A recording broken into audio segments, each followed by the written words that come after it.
Hey, gang, happy Sunday. I hope you had a great weekend. I know I did, but it's kind of nice to slow down on Sunday evening and cuddle up with a good book, right? Anyway, I encourage you to do whatever you're doing, have your dinner, do whatever, and while I read the book. My name is Charlotte. I'm going to be your host for the next hour. I'm also the owner of the California Haunts Paranormal Investigation Team based out of Sacramento. And we're going to get right into this.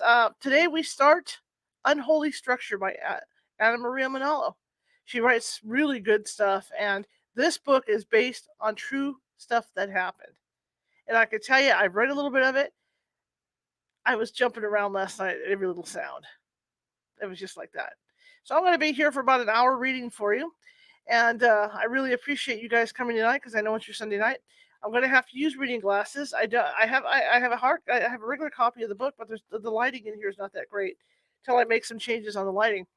So until I do that, the only way I can read this thing is probably either on my phone or on my tablet. My tablet having issues. Everything I have is old, so everything has issues. So I'm going to be reading this on my cell phone. So let me get my reading glasses on and let's get this going. This is a great book. And I'm going to go ahead and read the foreword by Anna. And here we go. Like I said, you don't have to watch me read. You can just, sit back, have dinner, or do whatever it is you like doing. Okay. All right. Unholy Structure, Day 1 by Anna Maria Manalo. Here's the author's note on this. This is a nonfiction book based on a case from John Curley, founder and lead investigator of the Harrisburg Area Paranormal Society. Names of the actual location, excuse me a second. Okay. Names of the actual location of the haunted building have been changed to protect the current owners and the and the personnel who witnessed and encountered the paranormal events. Murray Properties LLC is a fictional name designated for the purpose of this work. Any semblance to an actual business is purely coincidental. Okay, Chapter 1. April 2020. Like I said, you don't have to sit here and watch me read. You can just have your dinner and just listen. Maybe turn the lights off and lay down on the couch or in your recliner and just listen. All right, here we go. The rain finally came. Oak, maple, and birch tree branches undulated to the breeze. Minutes later, the wind brought the water in sheets, spattering onto a large window, rendering a blurred view of the outside. Behind the window, an older man, in heavily stained painter's overalls, sat perched on a stool, straining his myopic eyes to take in the view. Brows knitted, Ed glanced down at the watch on his wrist. He was on the clock and doing overtime. A weekend when most would have come to continue the drywall in the drafty old ballroom downstairs, where the wallpaper was descending on its own in strips due to the humidity. Ed had planned to rest after sanding the wood floors in the room he was in. The planks thick and wide, a large broom leaned against the corner of the room, waiting to be used. One construction lamp stood fixed to a stand, illuminating the section of the flooring he'd been sanding. The huge room, with its high ceilings and opulent filigree design, darkened suddenly as the rain continued its descent, clouds ominously sailing into view as if on command. The lamp winked, then came back on. Hard to believe it was one of the 20 bedrooms, as well crafted and designed as the rest of the house. He strained to recall how many bedrooms he had seen so far, mentally counting those he had seen in the past week alone. He could sit and admire the room all day.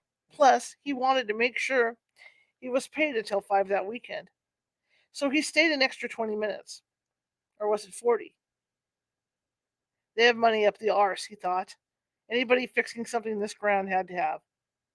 Strange, Ed thought. Why didn't everyone else come since they promised overtime pay, especially when they heard it was going to be a stormy type of day? So what? Ed had told his manager, who had questioned his decision to go in. Strange for a manager to discourage the crew to not come in. Geez, it's not like I'm working outside, Ed had replied. Best time to sand down all flooring and paint? A rainy day. Oh well, maybe they were afraid of getting COVID.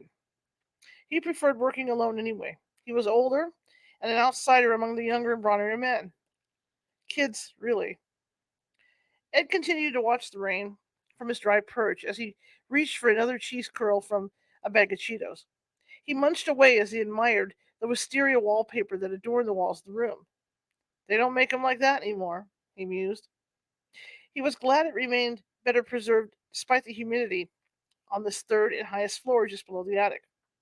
The wisteria vines on the wallpaper were embossed onto the fabric, making it appear three-dimensional. When he first walked in earlier that day, he had to touch the wallpaper, noting it was a thick fabric, not reinforced paper. It appeared, from what he could tell so far, that the right side of the third floor seemed newer. For one, the wallpaper was thinner stock and not embossed like the one he admired now. Even the furniture was somehow relatively new, a different style that was more like the 20s, when his own parents were born, when radio was king. This side, closer to the left side of the house, was older, much older. He surmised that it was probably the original. Just look at the window, he thought. They had to make them special, and not the prefabs from Home Depot.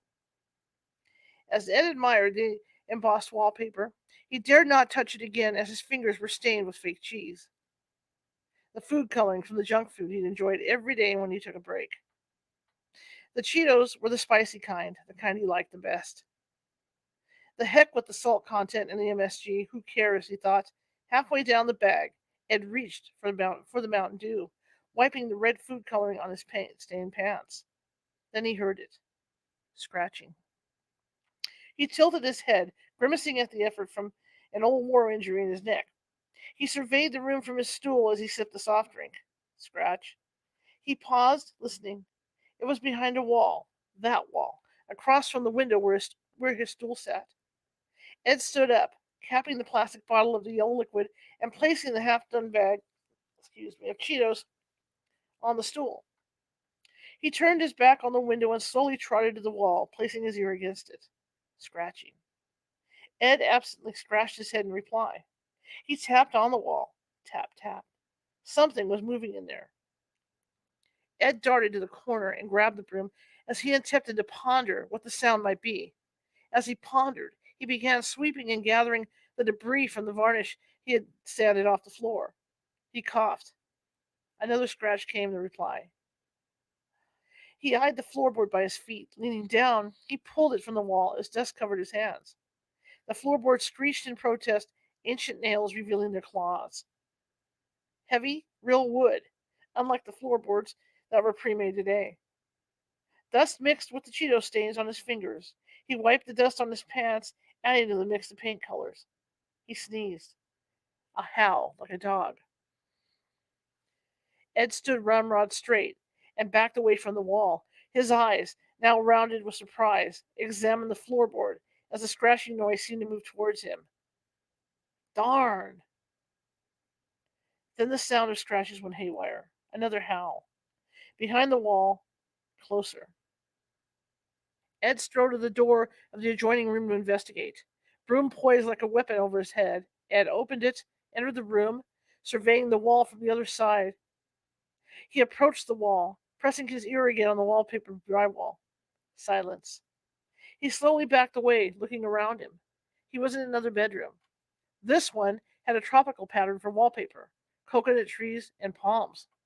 Rain pattered on the roof. He surveyed the room.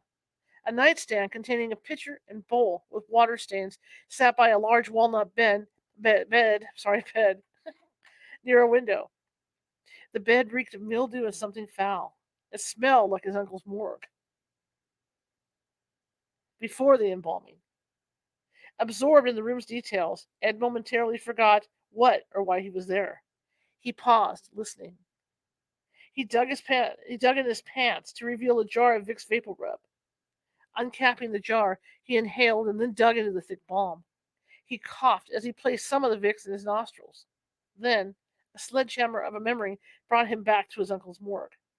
Instantly, his body became rigid.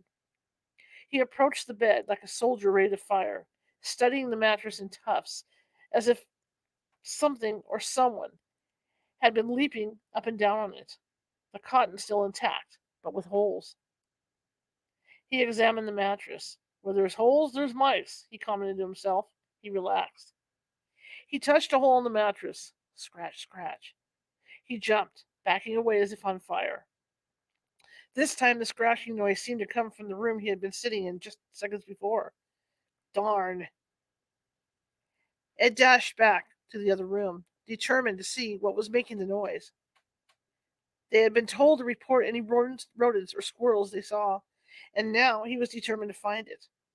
The floorboards still lay where he had pulled them away from the wall. He strode to the stool, pulled one cheesy tidbit from the bag, and clipped it, carelessly tossing the bag on the floor. Come on, show yourself. He held up one last kernel as he leaned toward the floorboards as if to tantalize. Silence. Over here, you. A howl. This time it was very close. He sensed something behind him. Ed whirled around. Nothing. He shivered, seeing his own breath. Something had changed in the room. He felt his hairs rise on his head. He touched his head, smoothing the hair down. What remained of his gray hair rose again. Static. His eyes magnified with his rising fear, like bile accumulating behind his throat. Ed turned to grab his cell phone on his open toolbox on the casement of the window. The construction lamp winked out, plunging the room into darkness. Ed inhaled, held his breath. The lightning lit up the room. Tendrils of wisteria on the wallpaper appeared to come alive. As Ed punched the numbers on his mobile, he looked up at the window. The storm was gaining strength. The mobile did not ring. He examined his cell phone. Dead, no bars. Darn. Eee. A huge head of a dog and the shadow faced him right through the window pane. Eyes white, the animal was drooling, but Ed could see the trees sway at night through this creature. Lightning. Then the phantom head appeared to be entering the glass. The cell phone clicked as Ed dashed down the stairs through the moth-eaten carpeted halls and past the foyer. Outside, his old Ford pickup screeched for the soul of paved road. Dust flew from the tires as the truck disappeared down the road. Chapter 2, 2 weeks later. Dust flew and floated like angel wings as John sorted through a pile of paperwork on his desk. He picked up the coffee mug with a Crayola design made by his daughter when she was 5, a kindergarten project. Sipping the tepid brew, he reached for a binder and accidentally hit a green-shaded pharmacy lamp. The glass shade now made more uneven. Ping. He paused to listen, holding the porcelain shade. Silence. The sound didn't awaken Sally, his sleeping wife, exhausted from an evening shift. He sighed with relief. The lamp had been an anniversary gift. If she had heard it, she would have scolded him to be more careful.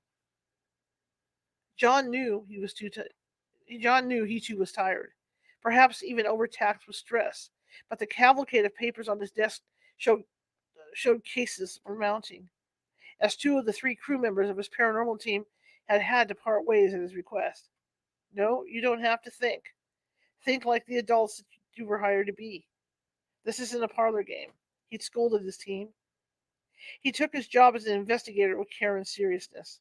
He knew well the hazards of being a paranormal investigator after 20 years. He stood, removed his reading glasses, and absently flung them on top of the binder. Papers fell as the binder teetered on the edge of the small pine desk, a purchase made from a local consignment shop that his daughter had noticed a few years ago. The desk was small, but it carried much that was important and helped him organize what he needed the most. Somewhere in there, he hoped, he had stashed or shelved the Bible and the jar of holy water he kept handy. What's making that binder teeter? My reading glasses aren't that heavy, he thought. Then, in the corner of his eye, he spotted the digital light from the clock announcing 3:33 a.m. The binder slid off, fell on its edge, opening to notes on a mansion he had forgotten about. As he leaned down to retrieve it, he sensed exhaustion, and his head swam for a minute. That was when he saw the answering machine blinking from under the desk. He now recalled he had placed it there yesterday when he was attempting to concentrate. The Lamberger house. What was he going to do next? The phone rang with resolve, and his hand had strayed in a moment of mounting anger to hurl the phone at the wall. But he calmed down He calmed, despite the interruption, and placed it on the floor. He had hit the silent button, and the rings were forever muted, until he saw the light steady flicker tonight. 3:33. A synchronicity he'd been seeing the past 2 weeks. The answering machine continued to blink. Another investigator? Just what I need, he thought. Another wannabe Ghostbuster who thought they could be the next Dan Aykroyd sporting a suit in green. John reacted, reaching for the phone, hitting his head on the corner of the desk. Darn. He'd been bumping his head a lot lately. The light from the phone proclaimed the 3:33 again. Again, triple numbers. It had been over a minute or two. Time stood still. But the light wouldn't let go. Its steady red light flickered, beckoning John as if summoning his last desire to keep working despite the fatigue. Surrender to the phone, John. He hit the machine's button. John, it's Rob. Are you there? You want to hear about this? Please call me back. Chapter 3. John crossed the border to the next state. Even in his dreams, he never thought he'd visit. On this side of the river, it appeared that it was busier, more built up, the traffic faster. He didn't care for cities or large towns, and part of it was because of the traffic. He worked in one, just outside of Philly, managing a new construction where the next city bank was going up. He thought about where he lived with his wife and daughter, too far out in the sticks, but then there was the peace and beauty of being surrounded by trees and a meadow where he could sit for hours on the deck and relax after a hard day at work or an overnight at a haunted location his team were assessing. At night, all he heard as they ate dinner, with the summer breeze wafting through the open windows, were, were cicadas and a million frogs.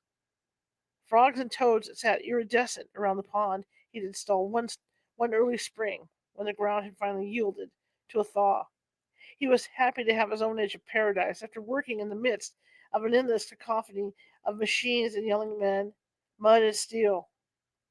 Same with the team of investigators who framed his workday evenings and weekend overnights, boisterously letting off steam after checking on a site that left them empty of energy. Ghosts tended to drain people like a car to a battery. The meadow, the pond, and the woods recharged his own internal batteries. Nature moved John's compass back to center, like a yogic meditation. John had been drinking coffee just to stay awake for the drive, taking the highway past 2 counties and then exiting to follow the GPS as it wound him into the smaller roads of Bucks County and finally over a covered bridge. A half day off was rare for John, especially for a downtown building where he was one of the managers. They would miss him, but he just had to check on what his assistant had said. Rob was always on point when it came to a gut feeling about a place. He valued gut feelings on his team since it was rare. As soon as he reached a mere 5 miles from the property, his own gut told him Rob might be right again. Rob, a young flute player at the seasonal orchestra, who moonlighted as an investigator and museum guide, had taken a call from a hotel owner who appeared frantic on the phone and requested their help. However, contrary to how Rob did things, making a preliminary visit to the site of the purported infestation, taking notes, and talking in depth to witnesses, Rob chose to leave it up to John. This omission left John perplexed and worried. It had nothing to do with the pandemic. They just wore N95 masks, as respirators were part of his day job, and he'd freely given some to his team. John took in the large leafy trees and the graceful blooms that marked the landscape that he passed on the left and right. Unusual, he thought, for such a highly populated state. Perhaps in the center of the state there weren't as many people. Here and there he saw a few acres of woodland punctuated by large houses in brick and stone face as he progressed into more high-end homes. It reminded him of a childhood movie he had seen with his grandmother one afternoon with Rhett Butler and Scarlett O'Hara. Yes, it was Gone with the Wind. The homes hidden within hill upon hill of manicured landscapes, stately cypress waving at him. Homes he wished he could afford. A mirage that almost placed him in a soporific state. He consciously hit the button on his truck to slide. Sorry, I'm moving at him. He consciously hit the button on his truck to slide the window down and get a breeze. The heady scent of jasmine interrupted his slumber as he drove into the mid afternoon. No COVID here. The houses were set apart with acre upon acre of wood and open meadow. However, just as suddenly as he felt the deep calm of a forest, the feeling quickly turned to a density and heaviness as he made the final turn onto a narrow avenue of chestnut trees. He glanced down at his watch. It was 4:44 p.m. This was no southern plantation with Clark Gable nor Scarlet in a flouncy dress. It felt funereal. John slowed the truck, taking in the neighborhood houses in states of disrepair or marked by the oval shaped designation of historic landmark. The size of the trees and the lack of sidewalks signaled it was an old neighborhood, but the houses were a mismatch of renovated and structures beyond repair. The street lamps were old, rustic vintage. He felt he had driven into a portal to an earlier century. As he stepped on the pedal to slow the truck to a mere 15 miles an hour, there was a palpable gloom that beset his gut. The same one that Rob had alluded to when he'd made the brief initial interview with the current owner, by phone to discern if the case was appropriate for their team. What sort of difficulty? John inquired his assistant. The reply he got was vague, as the property owners were reluctant to share what had been on their minds in the final analysis after 3 construction crews quit in a year. It appeared that no one would stay long enough to finish the work, unless they were in a group. A group? Rob had given his standard reply of, I don't know, which he interpreted as, you need to see it. It's too strange to explain, Rob had added, not to appear abrupt. What are they, a bunch of wusses? Nah. Someone got infected with COVID? Nah. The place is simply creepy for just one person in a room. It piqued John's curiosity that an entire construction crew, brawny men in hard hats, who drank the deepest of malt ale and bourbon, would be so intimidated that they couldn't work alone. So he decided he'd drive right over and see for himself. John coasted the old Toyota pickup in the shade of an elm tree, noting the buzzing bees seeking a large hive nearby. He tried to recall if he'd taken his morning heartburn medicine or his probiotic at noon, as his gut stirred. He knew it wasn't in response to the coffee. The humidity had set in after the storm of the day before, adding to the late afternoon heat. The oppressive temperature wasn't lifting, and it was heavier there for some reason. The feeling in his gut was reminiscent of a similar feeling he'd gotten years ago from a 15-year-old who was on the verge of possession. A very tragic case. As he walked the front yard, hammering resonated from within the house with a vengeance. He concluded that they must have all reported at the same time, as there was much activity, even for almost 5 p.m., which in his own crew signaled time to wind down and clean up. He shielded his eyes from the sun, which appeared more intense from the expansive front porch that shaded a large number of rocking chairs and aged wicker furniture. It seemed from the windows that the house was beset by gloom despite the sun's invasive posture. The wicker set appeared decayed as he took in the cushions, damp and moldy, still in the seats. Shouldn't someone have moved them all out of the way to ease the hauling of materials to the house? He paused to look up at the fancy lamps on the porch's ceiling. Bronze. The gas fixtures were still intact. As John stepped through the massive doors, a man in his 40s approached from the expansive foyer. John instantly put his N95 on for courtesy's sake, but noted the man had none. Man, you look like you could use a cold beer like me.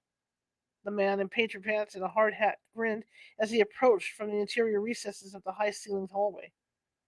The man stepped into the light of the open door as he extended his beefy hand, lines on the back like ropes. He had his hair tied in a ponytail, as blonde and thick as his mustache. Maybe later, John Curley, Harrisburg team. John paused for a moment before shaking hands, thinking of his disinfectant which he left in the truck. Gary DeSalvo, manager. Nice to meet you, John replied, the hand, thicker than his, he finally shook. Fourth manager, I should qualify. I just got here about a week back. Yeah? Yep. No one wants to stay long enough. That this was said in a whisper. Why do you think that is? The man gestured for John to walk into what appeared to be a very large living room with covered furniture. With one hand, the man pulled the covers off the closet closest, exposing a couch with an expensive brocade pattern. John sat on the edge, reluctant to soil it even with his pants clean, seeing as it looked expensive. An antique. Jerry pulled up a dining chair that appeared to be out of place, its padding torn. He sat next to John as if they were friends meeting at a park. However, Jerry took John's attention again as he whispered, "Not all the men know, so that could be a problem. They may quit if they see something like the others did." "That bad, huh?" John found himself whispering back. "You see, the owners want us to rush and get it done despite the noise, as they refer to it." "I see. Noise?" "I ain't seen most of it yet. I heard them already, though. And I mean heard. Heard as in gossip among the. No, not quite. You might want to talk to a few of the men who stayed so far on this crew, and the last about which rooms do what. They'll tell you." "So some stayed on. They're brave, unlike the last two crews who completely booked." "What did the owners hear?" "I was told they wanted me to stop whatever was spooking the crew." "What the owners told us, they just want it finished.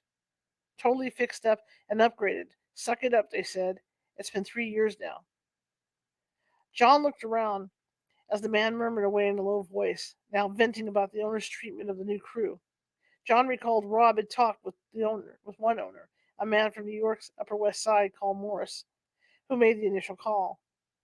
Rob had intimated that a man named Morris wanted whatever was happening to the crew of workers, excuse me for 1 second, there we go, to cease. Okay, crew of workers, I just moved this thing, to cease what they were doing, as the goings on were delaying the opening of the proposed inn. The owners wanted John's team to stop whatever it was, just like that. Amid the clatter and squeal of hammers, power equipment, and so on, John surveyed the painted murals on the ceiling, the sconces, and what appeared to be a conservatory in the adjoining room. The house was a mansion. It didn't look like much had been done from what he saw from the outside. The foyer and the room he found himself in. The previous crews didn't get much done, huh? John offered the obvious. Nah, after you hear this stuff, you'll see why. Walk around. Here's a list of witnesses should you want it. You're welcome to check out the entire building. I can't tell you to take your time, though. John sensed the pressure Jerry was under and stood, unfolding the yellow piece of paper the man had just handed him. He began walking after Jerry nodded and continued to mind some paperwork. Most of the crew, John noticed, kept working and and, and sensed the steep deadline they had been informed of. They ignored him. He strode into various high-ceilinged rooms, the breadth of which he could only imagine. Almost every room had some covered furniture and a combination of mustiness, something old, and some of the fresh new wood.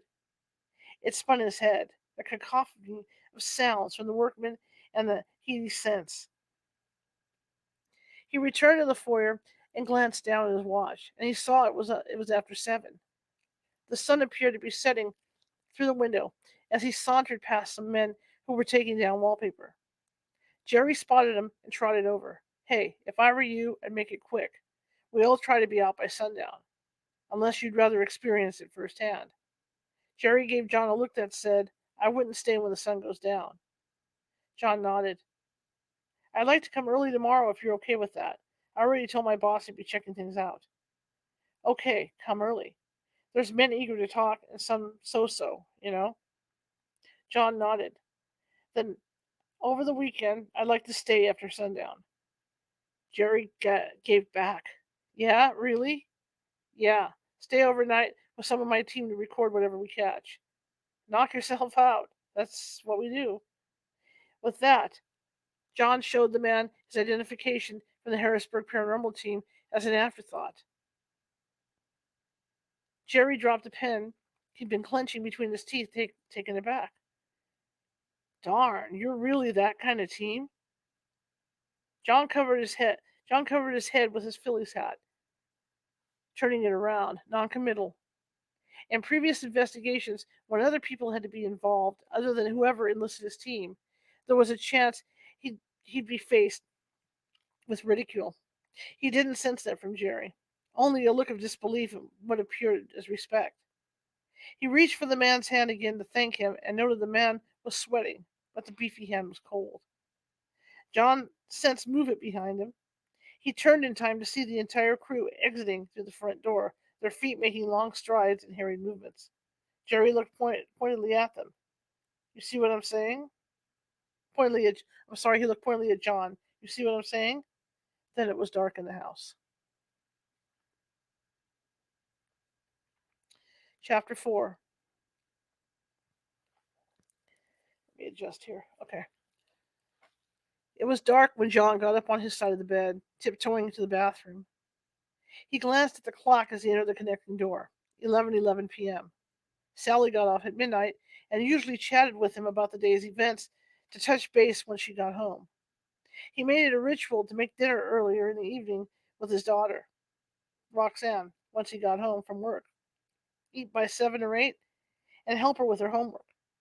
Tonight, he got home later than usual because of the visit to the mansion and noted Roxanne was beginning to show a rebellion, which signaled that her openness to be helped with homework might end soon, with her teen years coming in a few months. He thought about those times and wished his daughter would remain receptive. Then, after watching a movie, they'd both settled into their rooms to sleep. But he always awakened when Sally got in. The late night ritual kept his marriage together. John put his ear against his daughter Roxanne's bedroom door and heard her soft snore through the wood. It was comforting. Then he entered the bathroom, looked out the small window that overlooked the back pond, and relieved himself. He heard a car door slam. Behind him, through the closed door, he felt the draft as the kitchen door opened. Silence.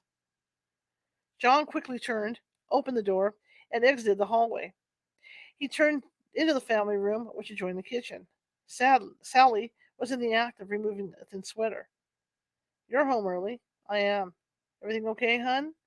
Sally approached, her wavy brown hair past her shoulders, parted to the side and tied with a scarf. She was beautiful in a wholesome way that reminded him of the actresses in the old movies who, who exude elegance. She was wearing her nurse's uniform as usual and her comfortable white sneakers. Yes and no.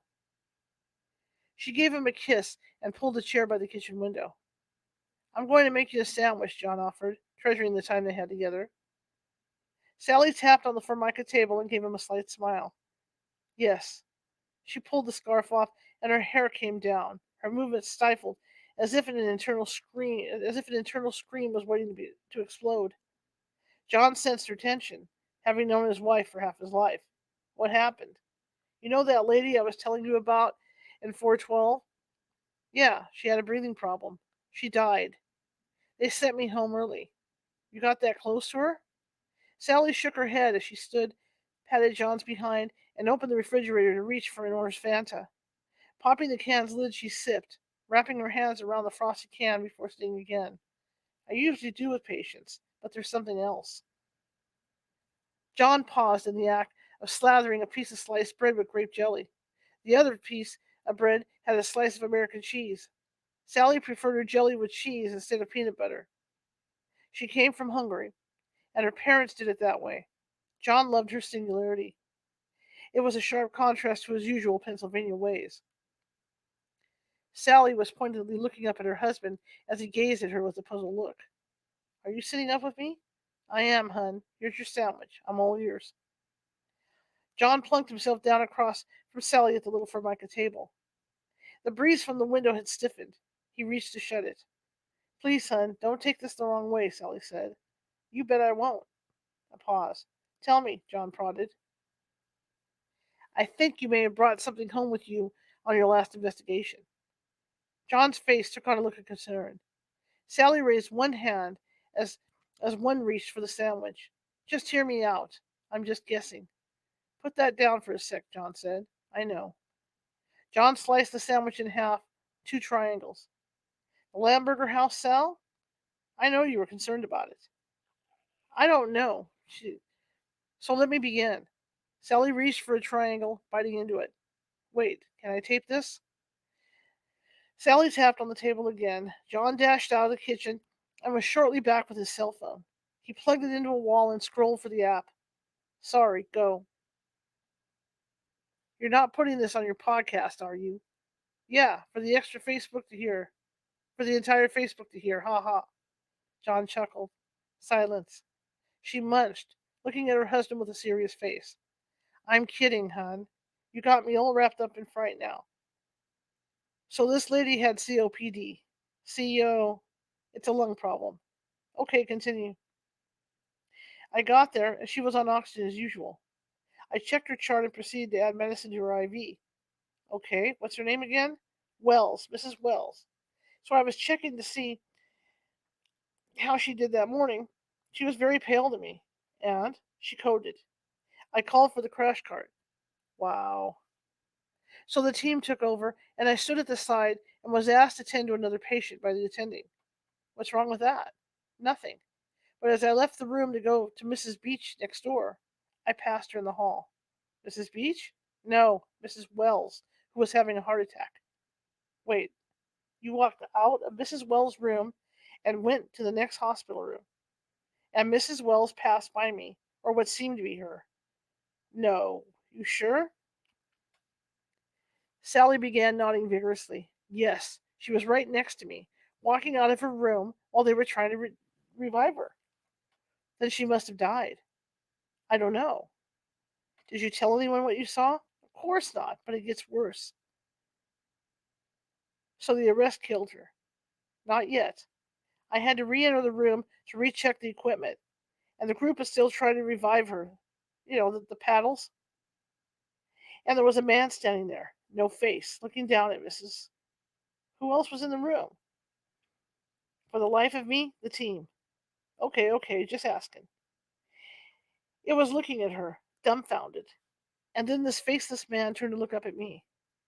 Sally was shaking by now. She reached for the orange soda and sipped.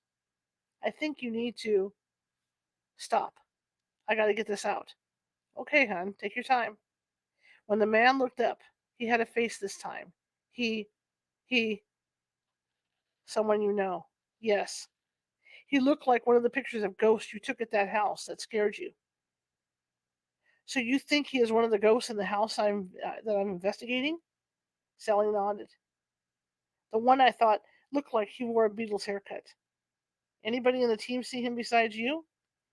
Sally shook her head. Does anyone ever? John looked at the clock. 11:11. I need you to take a breath or not go back to that house, John. I've never been that scared. Why would a ghost follow you? You tell me. If I showed you the pictures, would you be able to identify him? Not tonight, please. Maybe tomorrow in the daytime. That's why they sent you home early? She nodded. They figured I got too close to her. To get close is not a crime. It means you care. Sometimes I care too much. Chapter 5. Jerry handed John a Starbucks cup. It was 5:35 a.m. on a Thursday. John thanked Jerry for the coffee, sipping the sugary. Hang on a second. Okay. Sipping the sugary hot brew. I'm going to read that again. Sorry. John thanked Jerry for the coffee, sipping the sugary hot brew. He pulled the yellow legal paper out of his jeans pockets and unfolded it. An entire page of green ink in Jerry's handwriting. 9 men. Good thing two tilemen stayed. Place has got 100 bathrooms up the yin yang. You should see the large kitchen, Jerry said. I'll talk to a few, but I'd rather remain objective as we're investigating. Whatever you think is best. I think I'd like to ask a few questions of a couple of them who aren't on your list, just to see if they've noticed anything. They'll be wondering why you're here anyway. I'll just tell them I'm inspecting. That's fine. Whatever you have to do to get rid of them fast. Whatever those things may be. John raised his hand to stop the man. As I told the owners, there's no fast way to get rid of these things. We just get the evidence and then refer to whoever has the power or authority to remove them. Get out. Really? Jerry nodded, taking in that John was serious. Okay, I'll let you conduct what you need to do. That dining room that looks like a conservatory, that's got some of the guys on the list. It's probably the best place to talk if you choose to interview. No echo. The place echoes? Yep. Where will you be? Jerry points, attic. John followed Jerry's finger up the ornate banisters and the mahogany stairs of whole wood. Someone was ripping the carpet off at the landing, and another was gathering the rails that secured the carpet on each step. The men couldn't have been more than late teens, early 20s. Jerry read John's mind. We have some temps today. Watch your step when you come up here. They just started today. Chapter 6, The Attic, Thursday night.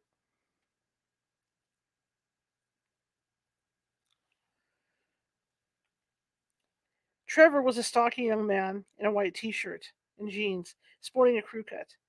He appeared and had the swagger of James Dean, all the way to the hair swept up over his forehead and a bang snaking towards one eye.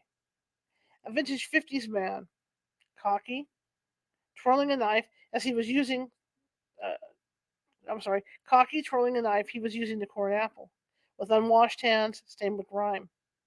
He looked like he came out of a 1950s movie set, and that was how he wanted it to be. West Side Story was his favorite movie. This is going to be a cinch, Trevor thought, as he eyed the expansive attic and took in the cobwebs and extra furniture that had ended up there for some reason. Rich people tossing stuff at a whim, he concluded. As he put away the knife and bit into the apple, he took in the breadth of the attic, which spanned the entire building. Deeper down the length of the house, it got darker, more undefined, almost sinister in its historic silence. There was another set of stairs there, he had been told. It was way after 6, a hot but dry night that was starting to cool, and he loved it. The entire crew of construction people had just left for the day, leaving him undisturbed. Time and a half, and he figured since he was already ahead, with the month promising a lot of overtime as the renovations were behind, he could now pay off some of his credit cards that were piling up. Trevor pulled the construction lamps into position, angling them so that the attic was well lit, especially the floors, which were littered detritus, with the detritus of rat and mice traps, roach motels, and all sorts of boxes and whatnot that he couldn't even name. It was a storage of old things he'd seen in thrift stores, but most, not exactly what he would call thrift. They were dusty, some broken, but judging by the uncovered furniture from gawking workers, expensive. More than a month's rent or mortgage, he surmised. More than his own trailer home had cost him. As he surveyed the room, something caught his eye and stood out among the furniture. He wove his way through the mire and litter and discarded furniture, silverware, and lamps of all sorts, all dusty. He'd save whatever he liked for last, as he could always get into his truck. As he could always get it into his truck in the dead of night, and no one would know the difference. Now he eyed it in the distance. He was only given 2 lamps, both corded and connected to some kind of generator that they only reached and lit a few yards from where he stood. From his vantage point, whatever it was looked really vintage, expensive. It glinted gold even in the dim recesses of the cave-like attic, and he loved gold. Meanwhile, where to begin? His task was to pull all the furniture away from the walls and separate the boxes from the furniture to help the owners begin cataloging what needed to be sold or auctioned. He also had to bag and seal all the rat traps, garbage, and anything no one else would touch.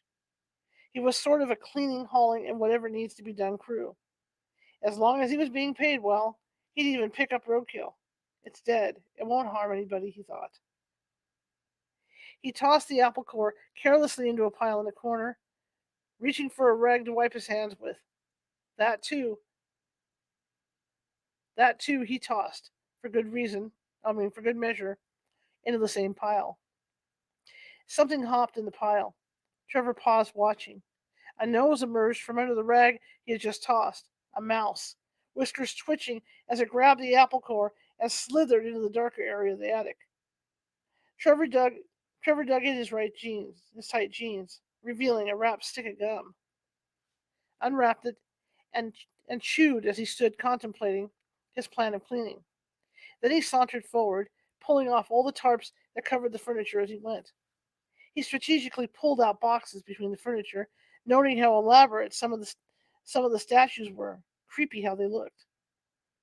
Trevor wove his way past footed plant stands, large alabaster and marble statues of Greeks in manners of undress, then an ornate looking bathtub with claw feet, and with a huge stain on one side. Blood? The bottom, too, all blackened. He touched the edge. As he examined the tub, he sniffed something unclean, almost like roadkill sitting in the sun for weeks. Whatever the black stuff was, it was very dry, and something like mold was caked on the entire bottom of the tub. Striation marks of the black stuff made their way to the edge of the tub. He touched the black stuff, then he slipped his fingers. He recoiled in disgust, now searching for the rag he had carelessly tossed. Darn! He rubbed his finger on his jeans, making a mental note not to toss them in the wash pile when he got home. A statue of a woman, naked and reclined, caught his attention. Riveted, he cupped the naked statue's breast. "You like that?" he asked the statue. He laughed, not expecting an answer. Finally, he reached the dimmer part of the attic and realized he must be halfway in, and therefore in the middle of the pile. He flicked on a flashlight. As he went, he put the flashlight between his chin and shoulder, waddling the wadding the tarps and tossing them towards the sides of the walls. He pulled boxes upon boxes, placing them on one side of the attic, kicking the tarps to the side. He looked at his watch in the dim light of the flashlight. 8:30, a late dinner time. Then there was the object of his desire, a gold filigree horse in flight. That was what he thought it was. He collected horses, not the real ones, as he couldn't afford them, but the kind he would stare at for hours and not have to feed or clean up after them. He approached, tripped, but regained his balance, looking down at a statuette reclined on the floor. Another naked woman, this one in profile, glancing up at him. "Get out of my way, woman." He grabbed the figure and plunked it on the console table, moving towards the alabaster horse. He touched the figurine, about a foot long from head to tail, poised in flight on a stand of marble and a gold base. He touched the gold, lacing his two fingers around it in a caress. He pulled the furniture away to walk around the other side, observing the figure, the horse's head. "Watch where you're going," a woman's voice. Trevor flinched and looked up at the source of the voice. The woman in profile stared back at him. He chewed. He traced his fingers on the horse's back, then felt something on his back. He reached. Something had landed on his back. Darn! He swept at it, jetting forward, knocking furniture over. A large spider landed on the horse's back. Darn! Trevor inhaled and then let out a sigh. He was getting the heebie jeebies. He looked around for a rag, found one sitting nearby, and swept the spider away. The rag had more of the black stuff on it from the tub he had encountered a few minutes ago. Then tendrils of smoke wafted past him. Trevor saw it and sniffed. "Fire!" the female voice exclaimed. He turned to see behind him. The second set of stairs by a far window shut in dark. The darkest side of the attic. Tendrils of what appeared to be smoke issued from below the railing of the stairs. Trevor aimed his flashlight, moved toward the stairs, pushing and shoving the boxes aside, the furniture. As he moved, he noticed his flashlight blinking, the only source of light. As he moved, he noticed his flashlight was blinking, the only source of light. "Who's there?" he yelled. He reached the stairs, looked down. Black, all black. There was no smoke.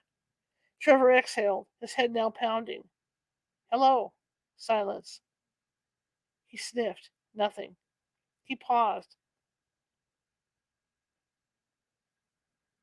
Darn, time for a break. He walked back the way he came, reaching the horse statue again. Then, on the table, he eyed the statue of the naked woman in marble. You deserve a break, too. He touched the marble breasts. He laughed. Something poked him, like a nail from a finger. He looked down, his flashlight catching the back of what fleetingly appeared as a feminine hand. His eyes became round with fright. Trevor edged away, hopping over Detrius in an effort to get towards the lighted side of the attic. Fire, the female voice whispered. Trevor looked around, aghast now, touching his pants. He had soiled himself. He darted for the small opening he had created among the boxes and furniture, and towards the construction lights. He swallowed his gum by accident, and it stuck in his throat. He repeatedly swallowed, trying to clear his airway. Quickly, he darted a glance back at the darker recesses he had just left and looked ahead, spotting the other set of stairs near the lights. He almost leaped down the steps, running two at a time. Okay, guys, that's going to do it for today. But we'll continue with chapter 7 tomorrow. Tomorrow, next Sunday. Here I am. So hopefully you got a good taste of the book. The book's really good. Okay, the book's really good. When I kind of glanced over it the other night and did a little bit of, let me put this down here. It's going to fall. I know it's going to go. Did a little bit of reading, the book to get a feel for it. There we go. To get a feel for the book, I got so into it that something settled in here. I had some water bottles down on the floor here, and you know how they'll expand and crackle as the weather gets warmer and stuff. That's what happened, and I was so into reading this stuff that I jumped about a foot. So it's a good book. Okay, announcement. Tomorrow the show will be at 9 a.m. It's going to be with Jacob Cooper, and we are going to be talking NDEs and how to handle how, how to handle grief tomorrow. So that's going to be what's going on. Let me get this down here so I can fix this. Okay. So that's going to be at 9 a.m. Pacific time tomorrow. We're going to be on the air. Again, I'm not available tonight. I was out to dinner with a friend, and so this is a pre-recorded thing. But next week I'll be sure to be here the whole time, and we'll just knock this stuff out and maybe get through another 7 um, chapters. It's a really good book, and Anna Maria Manalo always writes good stuff. I mean, this isn't the first thing that we've had from her to read. This is like the third book I think that we're reading of Anna's. Okay. Anyway, if you like what you hear, please be sure to follow if you're watching from Facebook if you haven't done so already. Um, Same thing goes for YouTube. There's a little ghost with the magnifying glass and a Sherlock Holmes hat. Be sure to click on him and subscribe. We've got over 540 videos sitting over there, and they're all different topics. And then, like I said, every Sunday we read a paranormal themed book. So I'm sure you'll find something that you like, and it will also alert you to when we have other videos coming up or other lives for the show coming up. All right, and yeah, I'm just really excited to start this book, and I hope you guys are as excited as I am with it. And I'm going to see you next Sunday. Okay? No, I'm not. What am I doing? I'm tired. You can tell I'm tired. I will see you tomorrow. I'm just losing my mind. I'll see you tomorrow at 9 a.m. Pacific. Oh my gosh, I can't believe I'm losing my mind. All right, guys, this is it. And like I said, I'll see you tomorrow at 9 a.m. Bye.